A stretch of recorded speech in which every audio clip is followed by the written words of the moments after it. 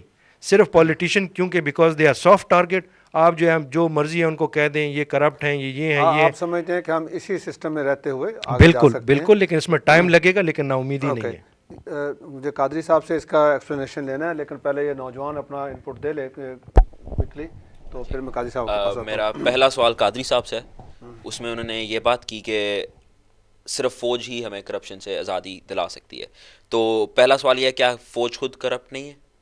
کیا انہوں نے کرپشن نہیں کی ہوئی؟ اچھا. دوسرا سوال میجر صاحب سے, انہوں نے بات کی کہ پاکستان کے وہ وقت آ رہا ہے جب وہ اندر سے ٹوٹ جائے گا, تو پاکستان اندر سے مٹ جائے گا, ٹوٹ جائے گا. تو میرا یہ سوال ہے کہ اب پاکستانی فوج اتنی نااہل ہے کہ باہر سے کوئی طاقت آ کے قوت آ کے پاکستان کو توڑ؟ Very good question. ٹھیک ہے. اور تیسری بات جو ہے وہ یہی ہے کہ پاکستان میں انہوں نے کہا کہ فوج صرف ایک ادارہ ہے جو بالکل صحیح چلتا رہا, جس کی بڑی اچھی فاؤنڈیشنز ہیں.